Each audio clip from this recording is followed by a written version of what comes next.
పాసరాల పట్టణాన్ని ఇప్పటివరకు మనం లైవ్ లో చూసాం. ఇక మిగతా అప్డేట్స్ చూస్తే కార్మికులకు వ్యతిరేకంగా కేంద్రం అనుసరిస్తున్న తీరును నిరసిస్తూ కార్మికులు ఇవాళ రేపు దేశవ్యాప్త సమ్మె చేపడుతున్నారు. బీజేపీ అనుబంధ యూనియన్ మినహా మిగతా అన్ని యూనియన్లు సమ్మెకు మద్దతు తెలిపాయి. 12 డిమాండ్లతో కార్మిక లోకం సమ్మెలో పాల్గొంటుంది. తెలంగాణలో ఆర్టీసీ కార్మిక సంఘాలు సమ్మెకు మద్దతిచ్చాయి. అలాగే ఆటో, క్యాబ్ వాహన సంఘాలు కూడా పాల్గొంటున్నాయి.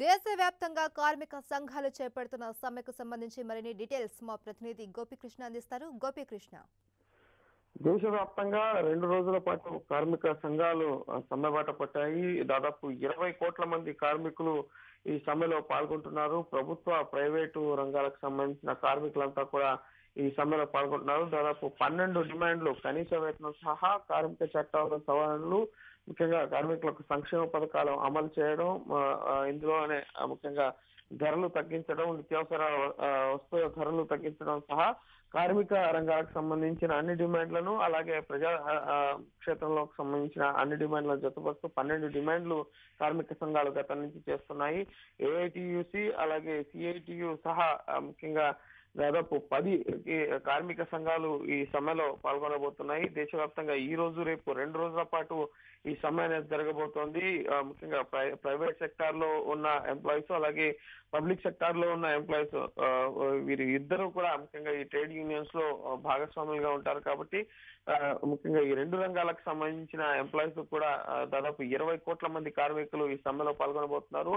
ముఖ్యంగా కొన్ని రాష్ట్రాల్లో, ముఖ్యంగా వెస్ట్ బెంగాల్లో మాత్రం ఎటువంటి సమ్మెకు మేము అనుమతించామని చెప్పి మమతా బెనర్జీ ప్రకటించి, ముఖ్యంగా క్యాజువల్ లీవ్ తీసుకోమని చెప్పి ముఖ్యంగా సెలవుని ప్రకటించిన పరిస్థితి ఉంది. అయితే మేము కేంద్ర విధానాలకు వ్యతిరేకంగా నిరసనలు చేస్తుంటే మమతా బెనర్జీ మాత్రం ముఖ్యంగా సెలవు ప్రకటించడాన్ని ట్రేడ్ యూనియన్స్ తప్పుపట్టిన పరిస్థితి ఉంది.